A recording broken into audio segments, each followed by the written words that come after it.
See. Hi, everybody. I sounded like Leslie Sandstone when I did that.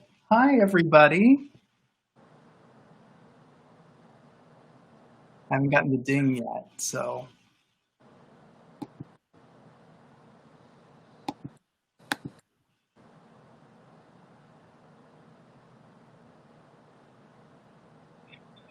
There we go. We are on. Yay. All right. So hey, everybody, we're going to give people a few minutes to get on, and we'll get the conversation started. Hi, Patsy. Hi, Tim. Good to have you here tonight. I'm so excited. I know, me too. I feel like this is going to go swimmingly because we have so much experience talking to each other. We do. I mean, Maybe too much experience. I don't know. Well, that's what was hard because I know a lot of stuff about, the making of the album. And so I went, you have to ask.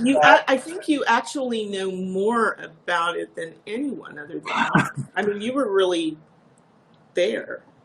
Yeah, this is going to be fun for that reason because, and I know that there are things that I do not know about how this album came to be. So it's going to be a fun conversation. I will do my best to shock and awe you.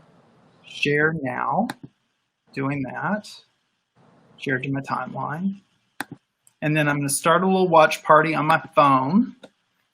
And then I can put my phone down and we can have this conversation. Ooh. Have a good time. Watch. There we go. Watch party. All right. Hi, everybody. It is a thrill tonight. Oops. And my volume's on. There we go. It's a thrill tonight. So I'm going to tell my little story about how I first heard you. I saw your name in a CCM column, Contemporary Christian Music Magazine. 89 had to be, and it was they were talking about the buzz about this Patsy Moore in Nashville. And I was just a kid in St. Petersburg, Florida, who wanted to be in Nashville. And you had a cut on Kim Hill's record, title cut, Let's Talk About Life. And it was one of the most unique songs I had ever heard ever. It was just so inventive, particularly for the genre. I just went, nobody's ever done this before. So then you were signed to Warner Brothers. And so there was a lot of name dropping in the CCM columns about the upcoming work, and people had seen your showcases and just a lot of enthusiasm. And I went, well, I'm going to love this record. And this showed up. I was working in a Christian bookstore at the time. Oh, look at her. Look at her. So this showed up and I just knew you. I just felt like, I know this woman. She's really smart, a lot smarter than me, and insightful and a poet. And then this one came out. Yeah. Yeah. This one, Flower Child's Guide to Love and Fashion. I had to read it to make sure I got it right. This was really scandalous for our little world. Flower Child. Yeah. It's such a great record. And then some time went by and I read about you moving to LA because, I was like, not stalkerish, but, I kept up. I kept up on what was happening. So I saw that you'd moved to LA and we connected years later on MySpace.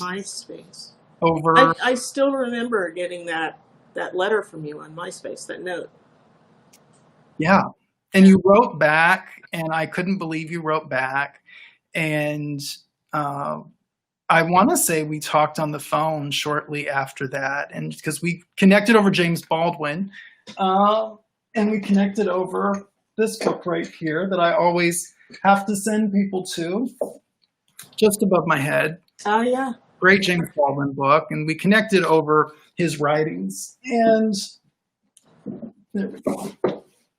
So, I've gotten to kind of sit on the sidelines when we've done shows together and through the years, and I've gotten to sit on the sidelines and watch you make the incredible art. And this album Yeah. came through. This was 2011, Expatriates. Yes, that's one of the original ones because the cover changed. I didn't know the cover changed. Yeah, we took the title off, so it was just the mandala. Okay. Wonderful album. And we're going to end up talking about all of these albums tonight. But all that to say, the thing I love about your work and your journey has been that you did what my favorite people have always done. And that is, if we follow your music, we're following your experience. And you're never going to stay in one place. And you're never going to say the same thing twice the same way. And the vision just gets more expanded. And so all that blabbering on my end just to say, it's such a blessing and a privilege to call you friend and sister. We're family now.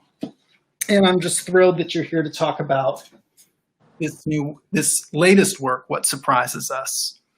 Well, right back at you. You know I love you to pieces. And you really are family to me. So this is an honor. I've been loving this series, by the way. Thank you. So yeah. Thank you. Thrilled to be here. Well, I wanted to read this before we got started because this really, I found this a few weeks ago, and when we said we were going to do it, I said, well, let me see what I haven't seen before. And so I found this review of your very first album, and it's from a newspaper in Florida, the Palm Beach Post. Huh. And they said, Moore sounds like a combination of Joni Mitchell, Joan Armatrading, and Dionne Warwick. Her delicate voice is enchanting, warm, and seductive in its simplicity. You would never know, if you didn't listen intently, that this was being marketed as Christian music. And that's your first album. And I don't think I ever saw that. I will send you this. It's such a great review. And I thought, well, for those of us that heard your first album, and I knew you as not as a CCM artist, I understood you as a Warner Brothers artist that was being marketed to the contemporary Christian market. Correct. And so to make the leap with you through these years has not been challenging, as I know it has been for some of your listeners, because I never understood that to be your home, the home right. for your art. And so when I read that, I went, God, that is exactly it. Like, this is such a great starting place to begin the journey with Patsy Moore. So when we get to What Surprises Us, which is, in some ways, we would say this album is very different than your other work. And in other ways, I would say it's such a continuation. So from your mind, in beginning What Surprises Us, how did the seedlings for this album start? And did you think you knew what it was going to be when you started? No, I did not. That was an answer to the last question. No, I did not know what it was going to be. I did not even know I was doing an album. Okay. To be honest with you. So because we've known each other for a while, you are aware that back in 2014, I started production on an album called Hiraith. Yes. And for a number of reasons, that project it's been a start and stop and start and stop, start and stop kind of thing for years. This year was a year that finally all the ducks were in a row to complete it. And then, COVID-19 and all of that. So who knows if I seriously doubt we'll see it this year. Okay. But my focus in terms of what project would follow Expatriates was Hiraith. And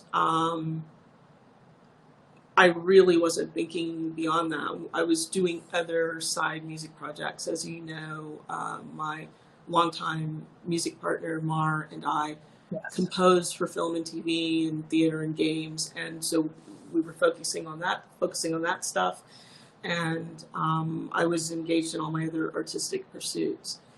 And then I had an experience at the top of 2017 in March that just sort of expanded me, heart, mind, soul, almost immediately. I mean, it was, I don't think it's hyperbole to say it felt like a miraculous experience. Mm-hmm. And within about a month of that happening, songs just started coming from that. And I realized by my birthday, by August of that year, oh wait, these are all telling the same story. And Mm-hmm. they're all born out of this experience. And this feels very much like it could be a complete project. Mm-hmm. So I started demoing everything, and I know I shared some of those early demos with you. Yeah. And it was, the feeling of it was not dissimilar to Hittite in the sense that it was acoustic based and somewhat folky, and an obvious homage to, even though that was not, I wasn't conscious of it at the time of the writing, an obvious homage to artists who had inspired me in that genre, in women's music and in folk music.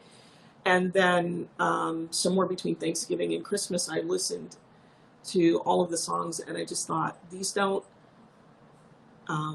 surprise me in any way. Like, for an experience that's really shaken me and really changed my life, I don't know that the energy of these songs feels like that.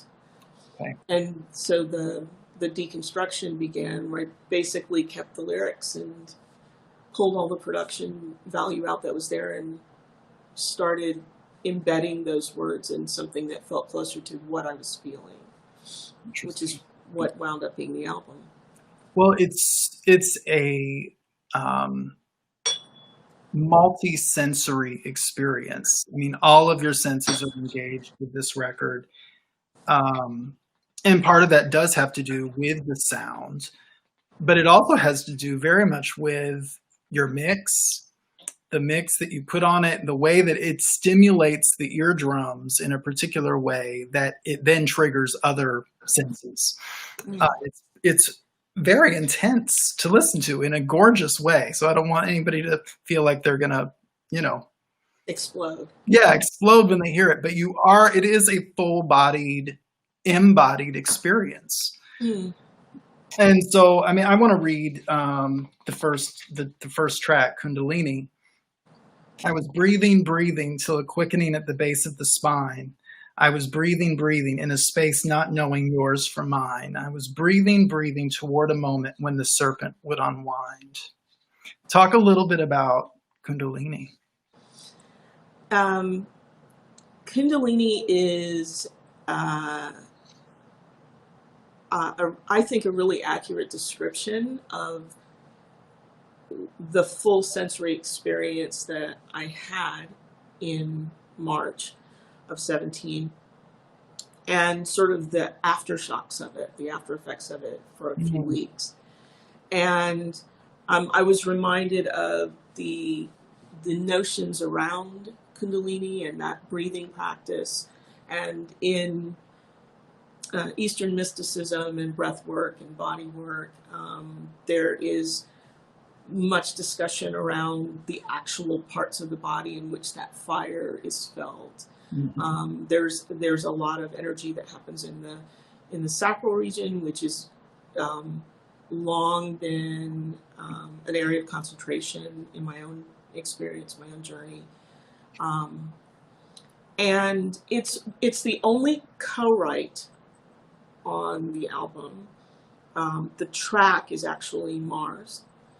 And it's one of those things that has happened between the two of us over the years, where she starts working on something unaware of what I'm working on. And then we come together and realize that they are actually supposed to be together. And so she had this piece that, was a real nod to Eastern music.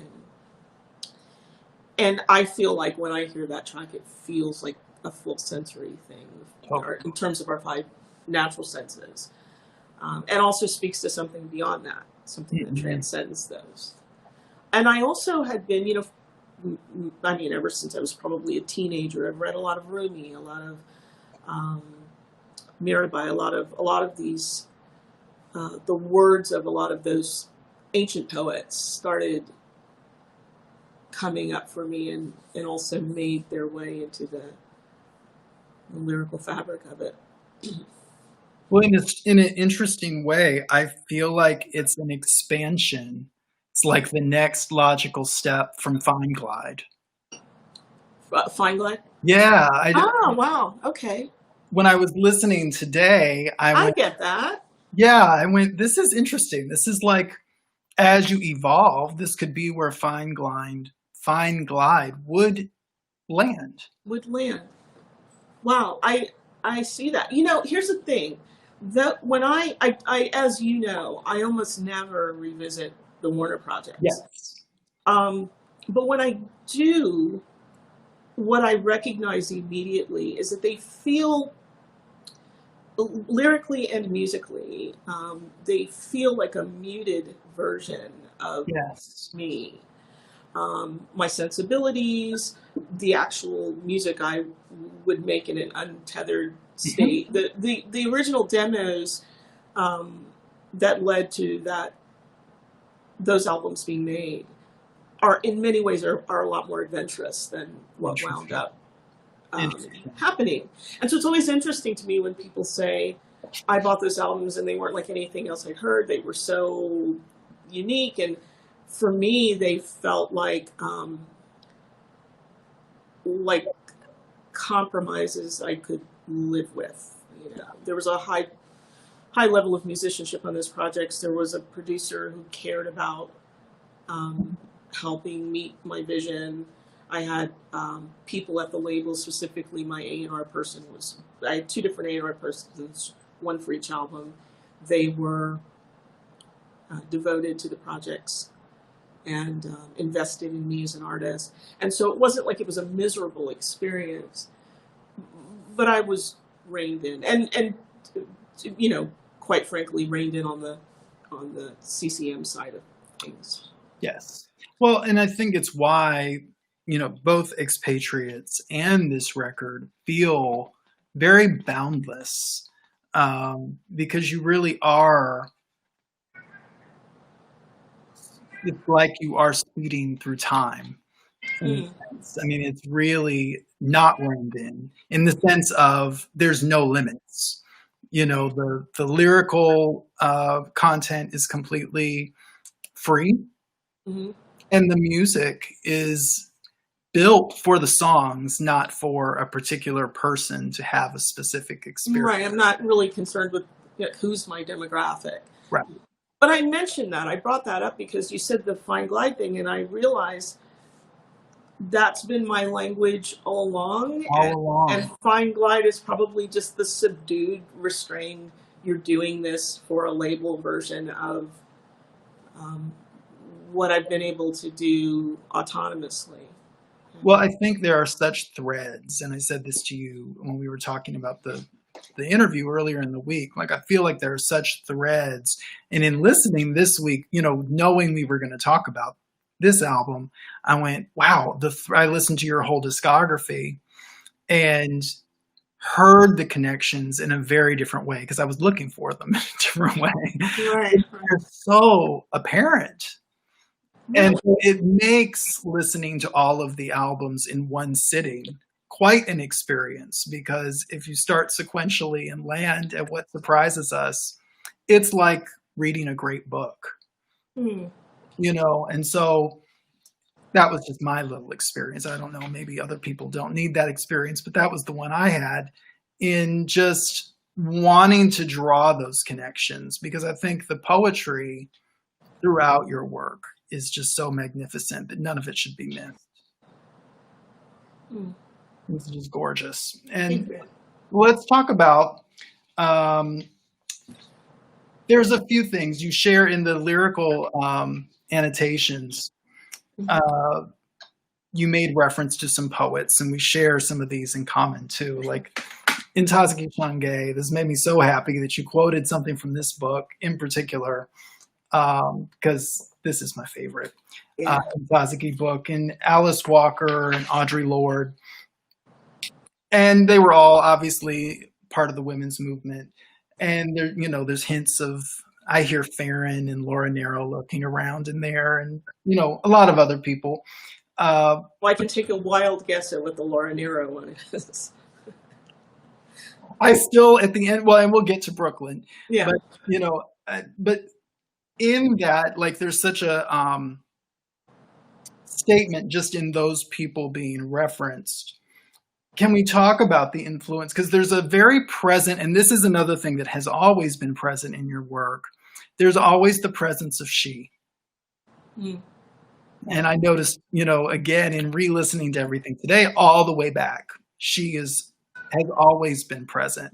So can we talk about the influence of feminism and women's culture, and particularly in this work, she is very, I love when cats visit.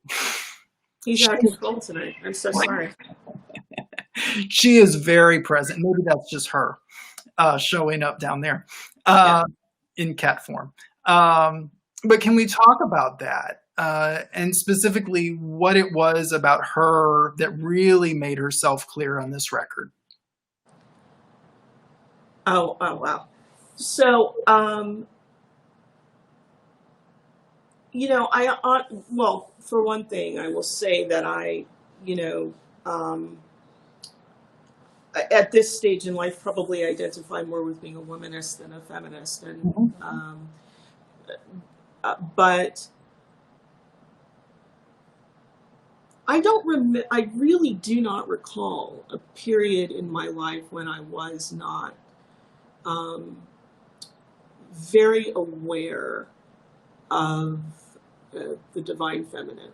Mm-hmm. And as you know, and as a lot of people know, I grew up in a devoutly Christian home. I was always a deeply spiritual person. From as long, I don't remember not that. Mm-hmm. But I was problematic, like in Sunday school class and Vacation Bible school. I just,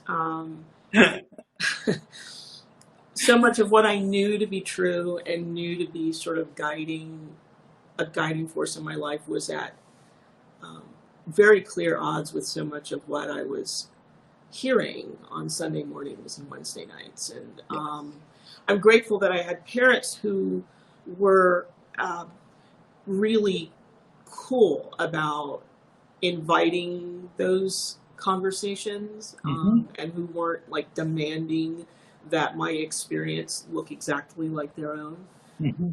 But one thing that I remember bothering me, even when I was very young, was what felt to me like a lack of acknowledgement of the divine feminine in an understanding of what God is. Mm-hmm. And so much of what seemed to be in the fore of discussions about faith and Christianity and so forth was rooted very much in a patriarchal, often punitive, quite often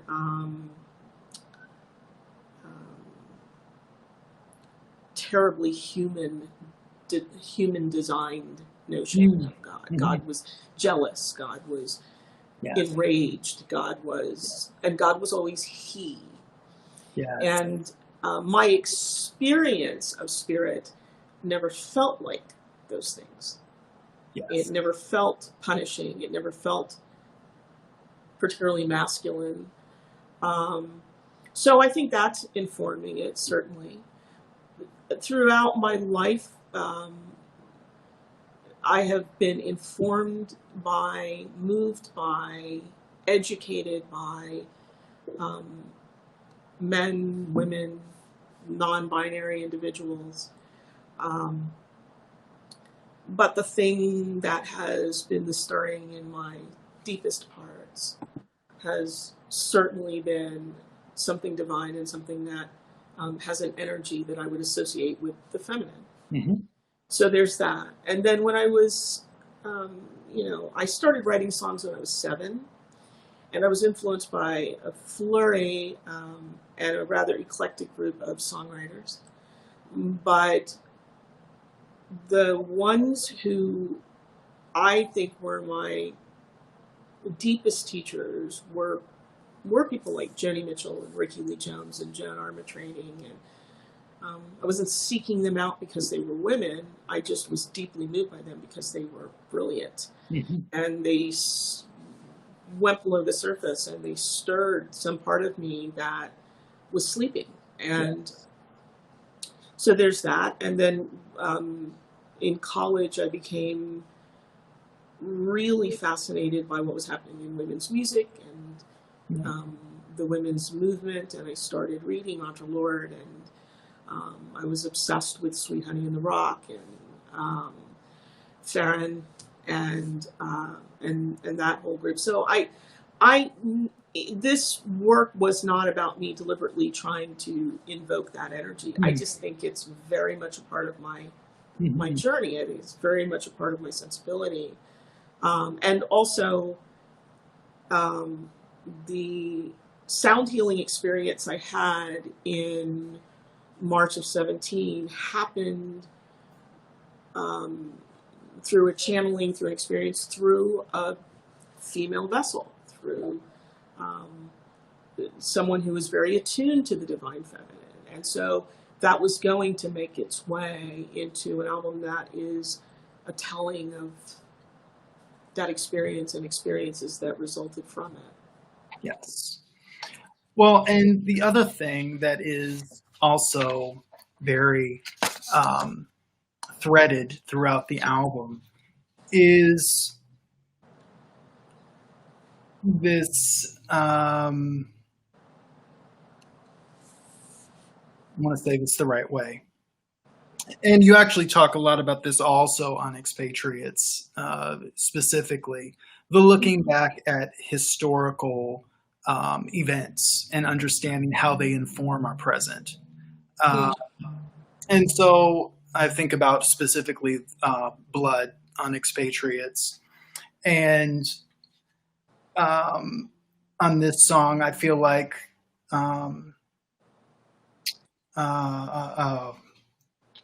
just left me. I circled it, in fact, so that we could talk about it. River Song? River Song. That's exactly right. Thank you.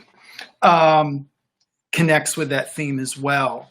And so can we talk about, we live in an incredibly polarizing time. Yeah.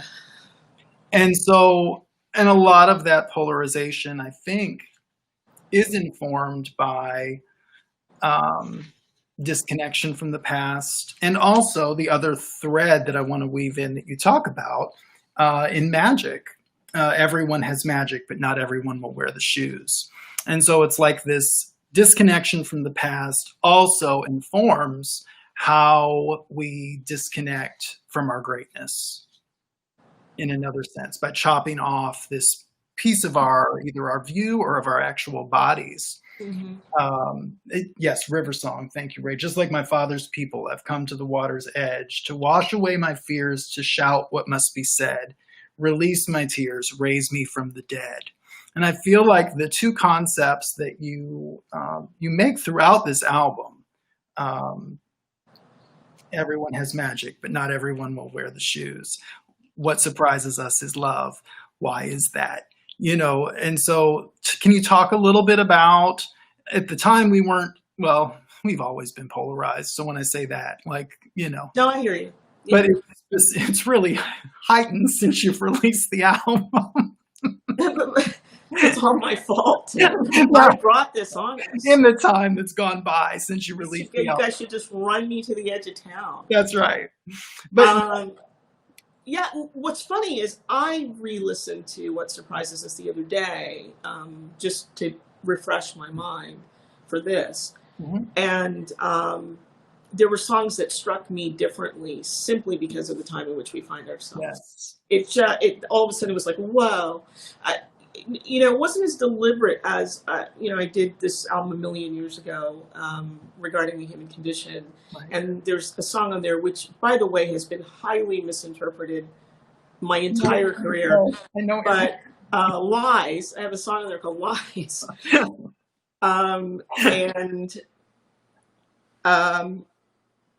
I must have been too clever by half on that tune, because people always assume the exact opposite of what I was doing.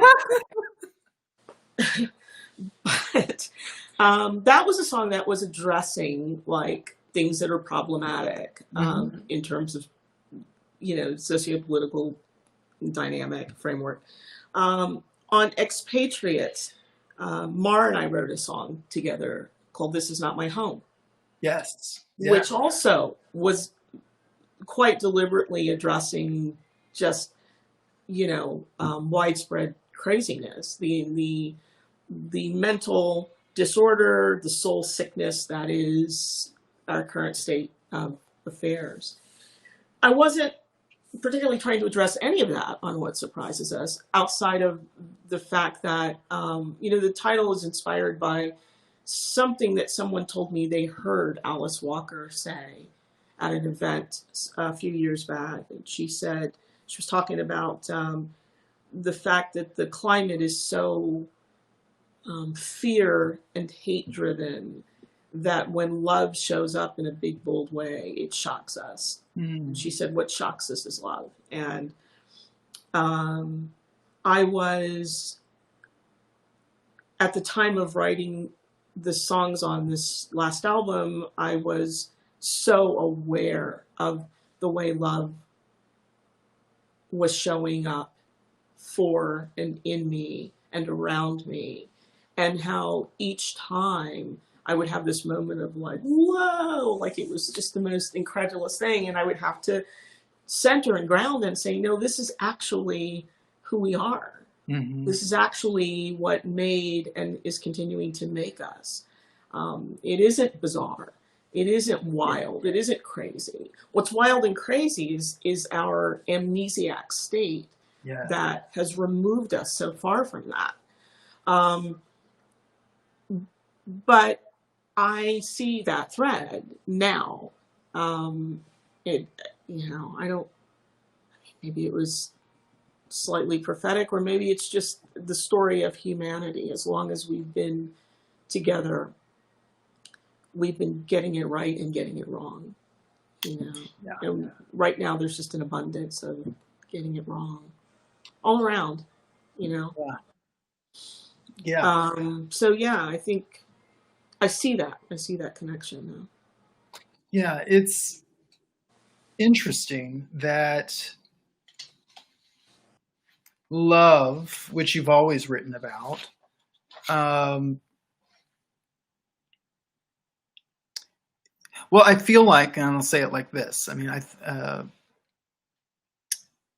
things mean opposite of what they actually, oh, we lost Patsy. She'll come back. She'll come back in a minute. What I was going to say is that, she'll be here in a minute. What I was going to say is that things seem to mean the opposite of what they actually are right now.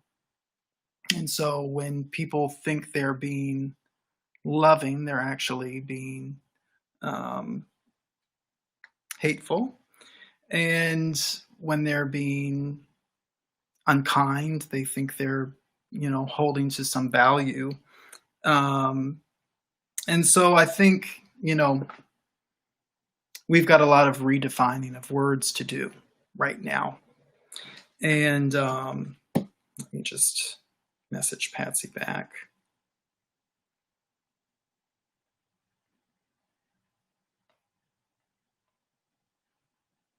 There we go. All right. So how is everybody tonight? I'll take this opportunity to, there we go. She's here. There we go. Wow. Okay. That was the forces. They didn't like where that conversation. They didn't like where that was going. The last thing I heard you say was things are the opposite. Things are the opposite. And so I think one of the things that needs to be redefined for everyone is exactly what love is. Because I definitely know of some people that in this moment, if we were to say to them, you're not being loving, they would say, I'm showing God's love. Yeah. And so I think that there's a misunderstanding. We think that being, you know, harsh is holding on to our values, that, you know, we're not, and And then there's also the misunderstanding that in order for us to be love, we don't get to state our opinion. You know, if we're on a server, that we have to be the ones that are, you know, taking the brunt of viciousness and abuse, and so not understanding really how to move in love. And that love does have a bold side. I'm not going to shoot you. You know, I'm not going to harm you. Right. I'm not going to vote against your rights, but I, you know, I feel like we're just very disoriented and dislocated from ourselves. And so therefore we are fearful of anything that is not like us. Yeah. Well, and fearful of what in appearance is unlike us. Yeah. But actually driven by a fear that constantly pushes us away from seeing the ways in which we are all the same organism. We are, there isn't a them, you know? That's right. I mean, part of what drives us crazy is that when we see people whose behaviors or opinions, choices seem manifestly unlike our own, ego rises up and doesn't like that, in part because we may honestly be offended by it, but also in part because it's a constant reminder of the capacity we all have to behave badly. No one likes looking in that mirror. I mean, the reality is, I mean, for me, I'll speak for me, love is not a feeling. That's right. Love is not an emotion. For me, love is a state of grace, such that at all times with all beings, including those for whom I hold a different, you know, about which I hold a different stance, or whatever, about whom I hold a different stance. It's the ability to hold space for the awakening of all. Yes. Right? Yeah. So at the point that I decide that someone is beyond redemption, beyond opportunity to grow, to change, to evolve, then I'm outside of a place that I identify as love. It doesn't mean that I have to allow people who are harmful a front row seat in my life. It doesn't mean that I don't get to have my own opinions and my own, you know, aversions and preferences. But it does mean that I don't ever write anyone off as not being, having the capacity for, being worthy of, embracing grace and goodness. Yes. You know? That's the hard part. It is the hard part, and it's especially hard in this political season, my friend. You know, because we like nothing more than to feel right about things. Yeah. And we also forget sometimes that the things that are very right for us don't necessarily feel right for other people. Well, and I think I wanted to bring up Vocation, the temple. From the album, because you say something in that that I think really does connect to what we're talking about. You said, she said, "Here is the temple." She said, "You are the temple." She said, "I am the temple." She said, "We are the temple." And so I think remembering that really does take us back to that I amness, you know, of us in the world. We're one. And remembering that we're one and not splintered, no matter what we see. Did I lose? Is she frozen? I think she's frozen again. I lost her again. All right. Well, while we're doing that, hey, everybody. And I also want to encourage you to download What Surprises Us by Patsy Moore. I hope you're intrigued so far by the conversation if you haven't heard the album. And we've got a link in the comments. You can go to Bandcamp and download What Surprises Us now. So I hope you'll do that. Evocation, the temple. Yeah. So that song is one of a few songs on the album that actually, it's almost a verbatim um, documentation of dreams. Okay. And I had a dream, and this was actually being said to me in the dream. But look, yeah, we're a single body. Yeah. And that's not to say that you can't have a body where, a tooth needs to be pulled, or there's a broken bone, or so parts of the body are in distress. But we have to constantly remind ourselves that we are connected to one another. Yes. In a rather glorious display of mystery and beauty and grace, Yes. Tell me a little bit about, I know one of the things that happens for you, I know you have this conversation a lot when you share music, is and I feel like we've made a good case of this tonight and articulated some of this, but for people that haven't connected with you musically since the Warner years, and we say, dive in, what surprises us? What would you say to them that we haven't already said? If there's nothing, then that's fine.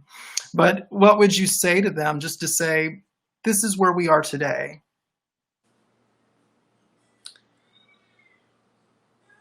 What I run into, I mean, for the most part, I find that people who discovered me back in those years and follow the music are lovely and supportive. Mm-hmm. And they've continued to travel mm-hmm. with me. But there are every so often I hear from people who are just beside themselves with what they see as my horrible, horrible choices mm-hmm. In life and in art. And what I find with those people often is that, I remember when you first reached out to me, we first started to get to know one another. Yeah. And one of the things that really grabbed my attention about you was you seemed to have this understanding that who I was at the point where you found me on MySpace was who I'd always been. It was just sort of watching the evolution of that thing. Yes. But I feel like that gets lost a lot. And so often what I discover, because you know this as a creator, we create things, we put them out in the world. And once they leave us, they are their own thing. They are their own entities. They speak to people at all sorts of levels and in ways that, I don't know how many times people have come to me and said, I love this song of yours. I love that it's about X, Y, and Z. And I'm thinking, actually, it's about A, B, and C. But for them, it is very much about X, Y, and Z. It is what they need in that moment. And that's the beauty of what we do. Mm-hmm. But I do find for a lot of people who misinterpreted me all those years ago, whatever story, whatever narrative they created around who I was and what I was saying, it was really all their story. Like, there's no evidence of it in the music. There's no evidence of it in any interview I ever did. In fact, I used to get in trouble quite a bit for the interviews that I did. So, in terms of the label. They were great. What? They were great interviews. They got me in a lot of trouble.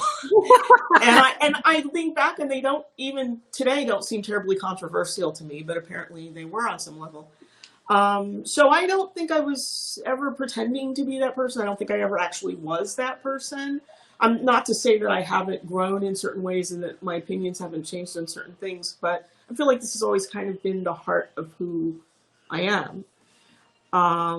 And so I would begin by saying that I understand that there are people who have an idea of who Patsy Moore was in the early 90s. But the music that I'm making now, I think, is a much more honest presentation of that. Well, I think one of the things that I've loved, and there are, some major artists that have been cornerstones for me in terms of my own journey being reflected in some senses through their own. One of those was Leslie Phillips, and watching her progression into Sam Phillips and understanding that. I appreciate that I got to be 11 and 12 years old watching that experience, because I didn't ever get to be a teeny bopper fan because of people like her. Because it was literally just, if you're signing up for this, then you're signing up for where I am when I put an album out. Right. And it was always something that I learned from, something that, and we share this album in common, but The Turning changed my life at 11 years old for that reason, because it changed not just from the music, but the theologians that album introduced me to, the thinkers, shifted my whole worldview. And that's really what signing up for a relationship with an artist is. And I had that relationship, thankfully, with you as well. And so your albums have always been like a masterclass in how to grow and how to evolve as a human being. And, from the first one to what surprises us. And so, to anybody that listens differently, I would encourage you to consider evaluating your art, the art that you listen to, the art that you partake of, as a relationship with that maker, in a sense. And so part of friendship is, the unconditional nature of love, which is what we're talking about tonight. And that is, I'm going to show up for where you are and, put on my, the right undergarments to be there to listen to it and to take it in and to be able to travel. And that's really what art is. It's a plane ticket. Yeah, true. And if there's any artist you followed for years, artist who just popped into my head while you were saying that is Joni.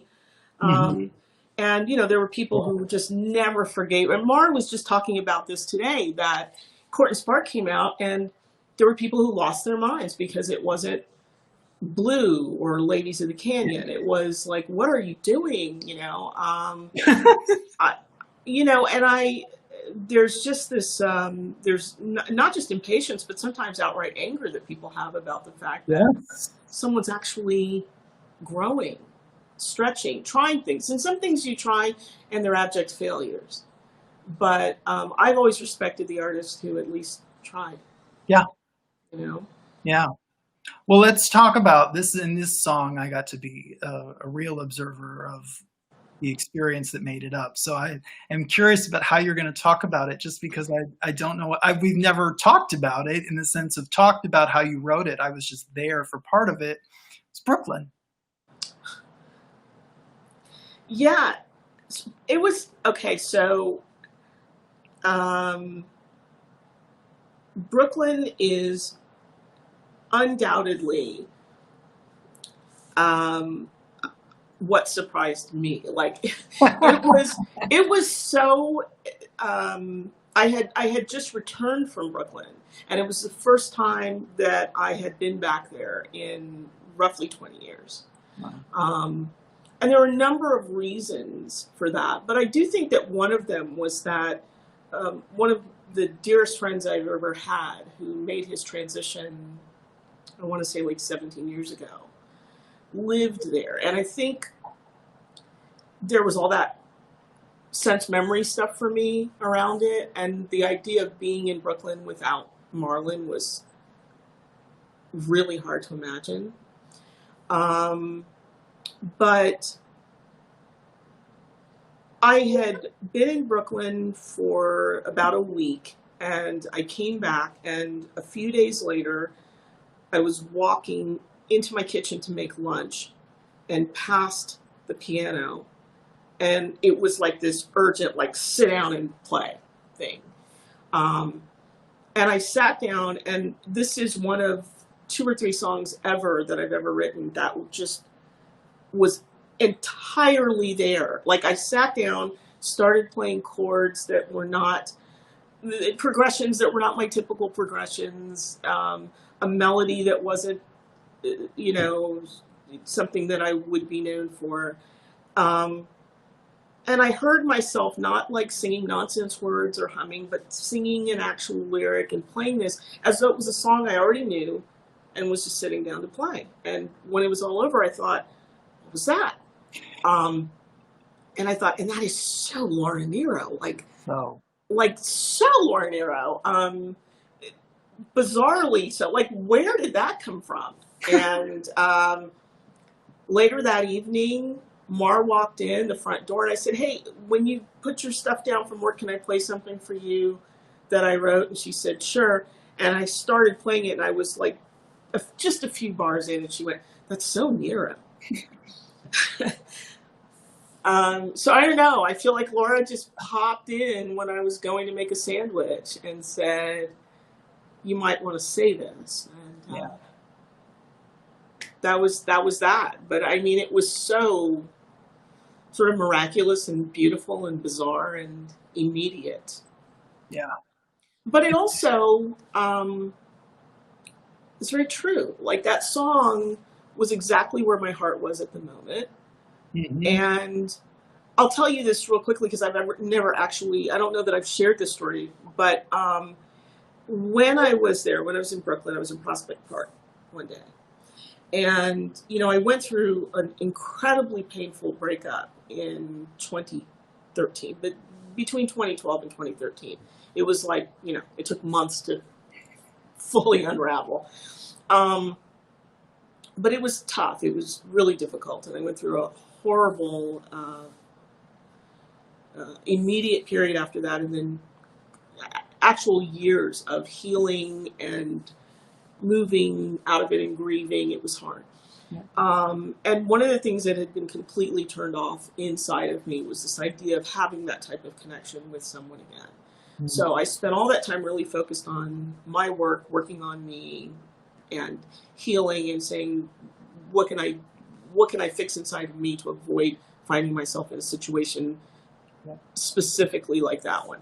Yes. And I was in Prospect Park, and it was an absolutely it was like a perfect day, just beautiful. And I'm walking through, and there are like couples everywhere, and just love was in bloom. And as I'm walking, I'm thinking, man, I can't wait another 20 years to come here. Like, I missed Brooklyn, and I love this experience, and it was fantastic. And I start thinking about, I should be here, I should come back next year at least.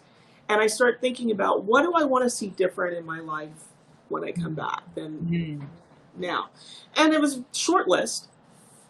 But one of the things that shocked me, what surprised me in that moment, was that it was like, and maybe when I come back with that person, with that type of partnership, which it just hadn't been on the table. It wasn't something I was open to at all.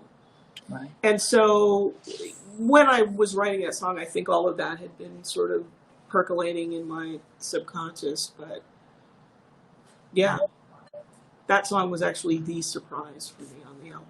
Wow.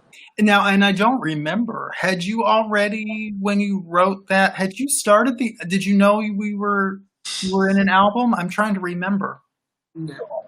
You still just... It was actually one of the first songs on that project that I wrote. Okay. But no, I was not even...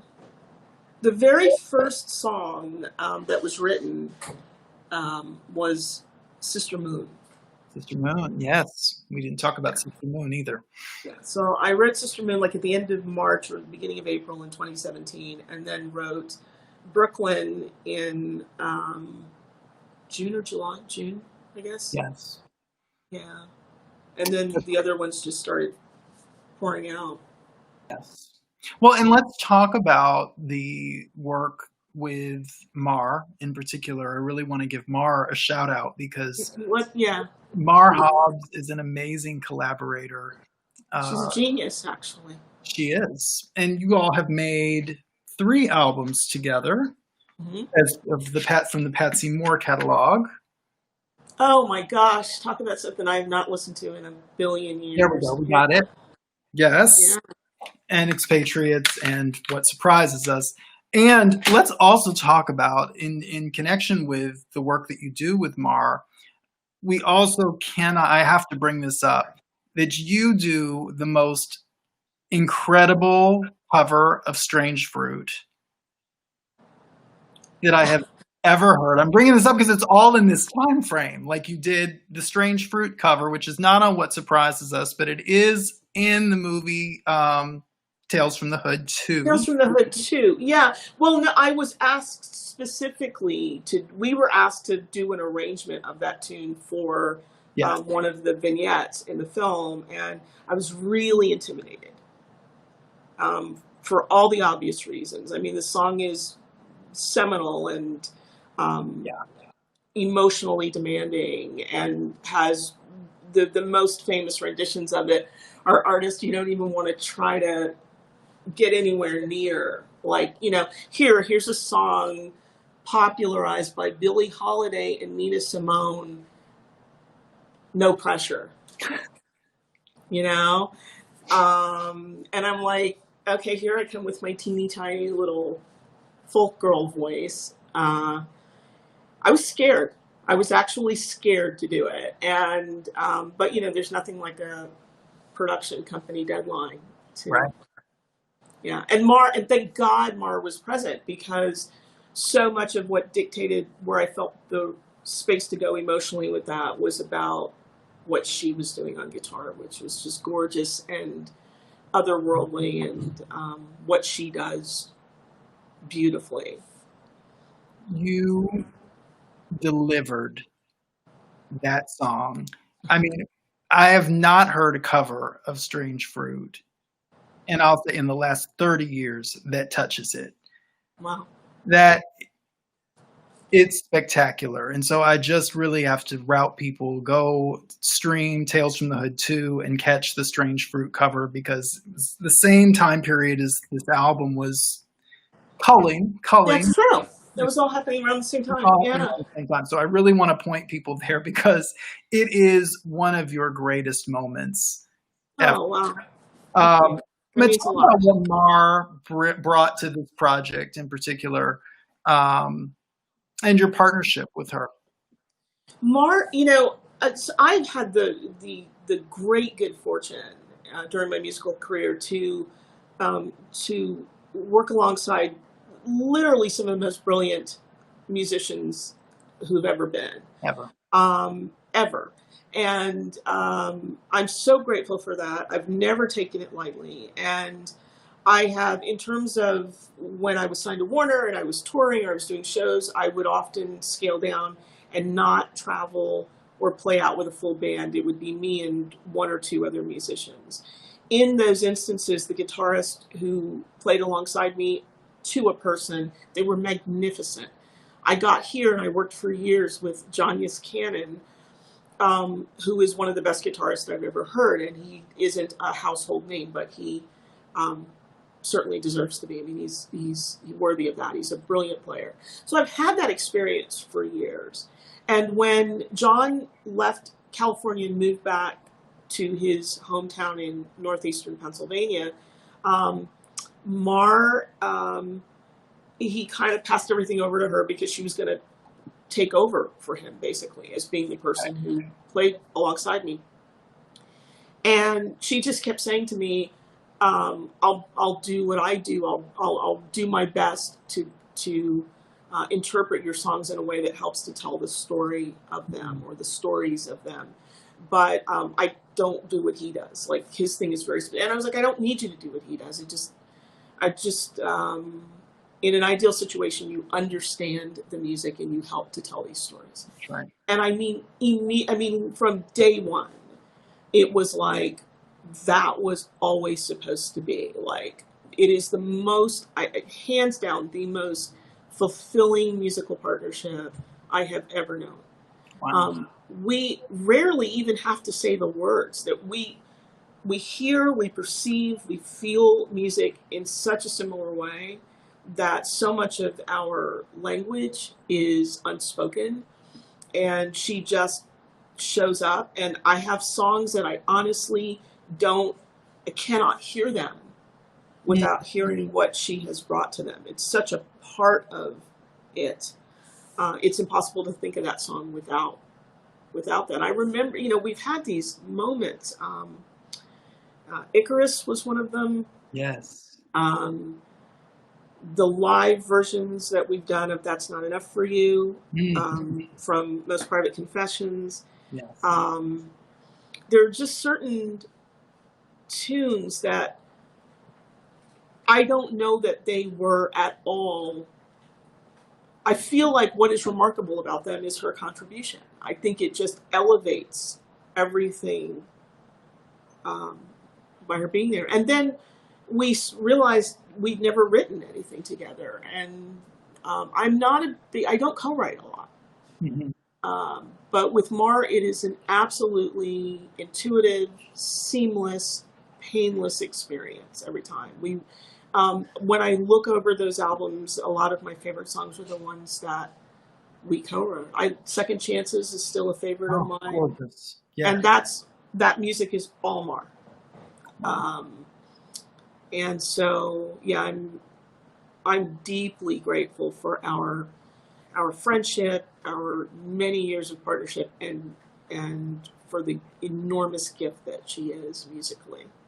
Well, I want to route people to patsymoore.bandcamp.com. You can pick up What Surprises Us. You can get Expatriates. There's a bunch of other... you cannot get Expatriates right now. You cannot get Expatriates there. Where can they get Expatriates? They cannot right now because we're remixing and remastering. Got it. Well, then get What Surprises Us. Stream the first 2 albums. Get all the other little treats that are on Bandcamp. There's some wonderful treats there. And I want to, and also people can follow you on Twitter. On the Twitter, I've got your Twitter, or your Instagram rather, there. Your Twitter handle is Patsy Moore. Patsy Moore. And how can they find you on Facebook? Patsy.Moore. Patsy.Moore. So we hope. And Reverb Nation is also Patsy Moore. There we go. All right. Well, I hope you will support Patsy's work. And you are truly a treasure for the seeker. As are you, my friend. Well, thank you.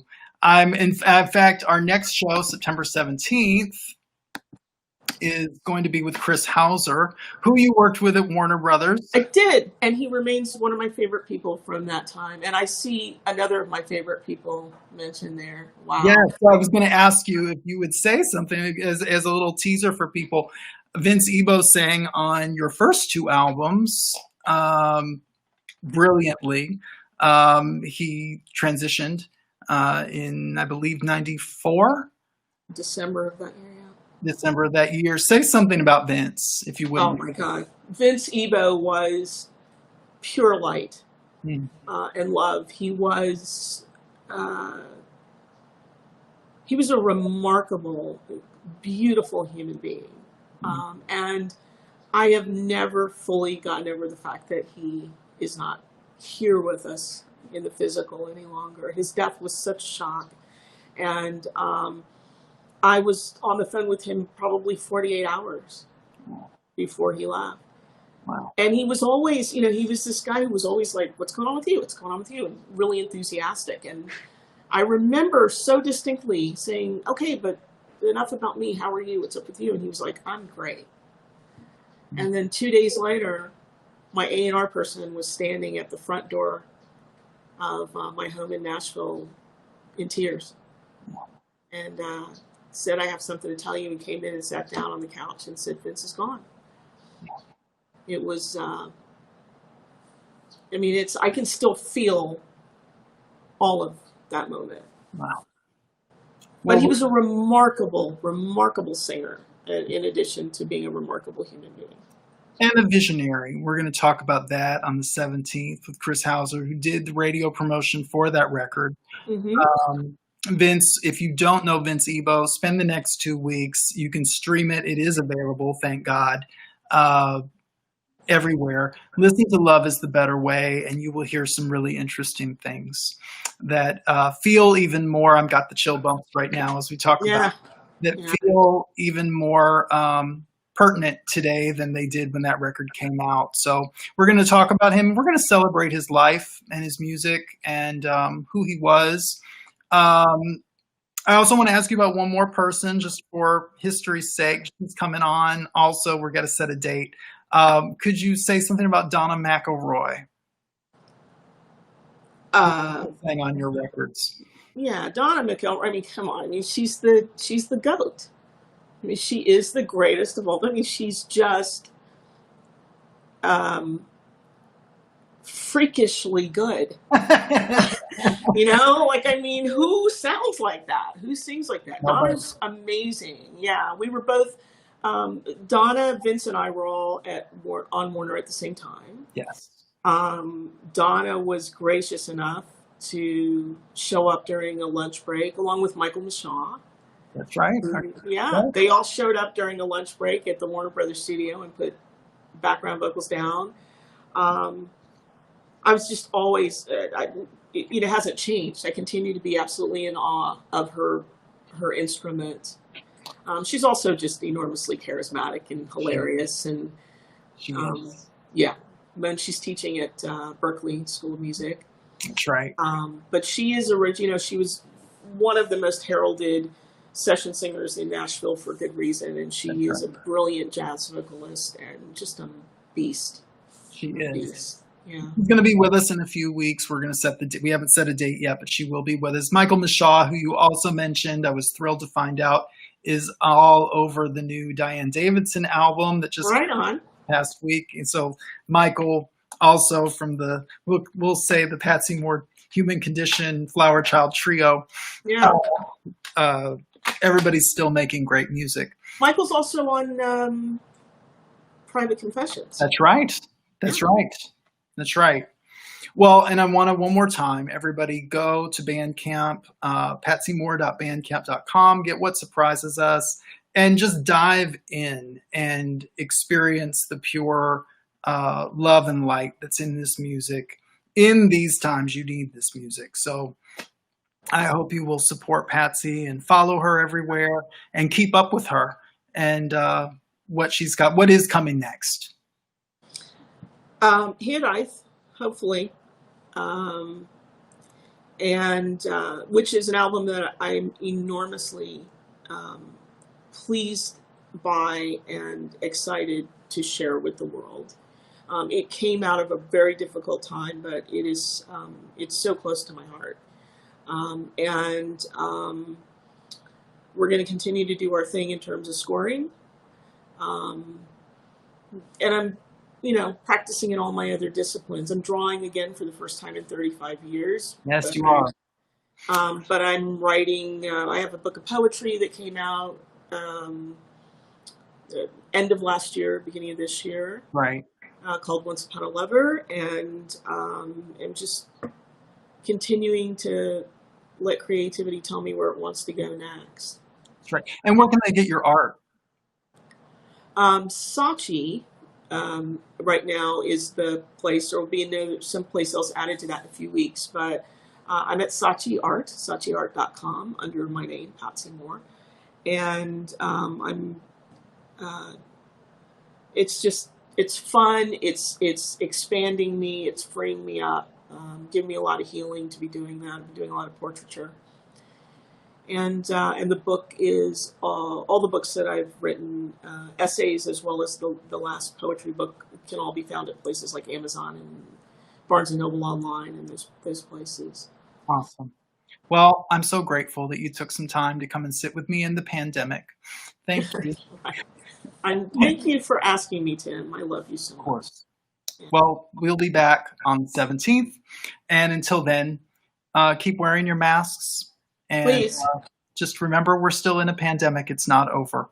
All right? I love you all. I want you to be safe. I want you to be healthy. Oh, by the way, last thing. This is my new favorite wine. This is this light, Silk and Spice.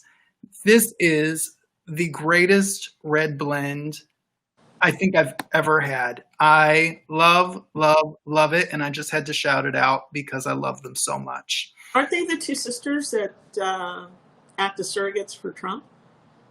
Don't say that. I know what you're saying. No. Satan, no.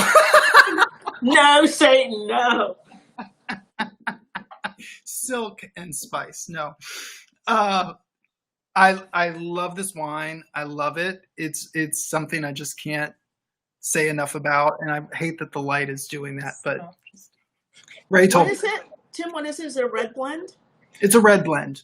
Just a blend, yeah. It's a red blend. So I just encourage everybody to pick up a bottle. If you indulge, if you don't let it be temptation. That's all I'm saying. If you do and you can. So until the 17th, we will be back one more time. And I love you all. I love you, Patsy. I love you, Tim. Thank you. Have a great night, everybody.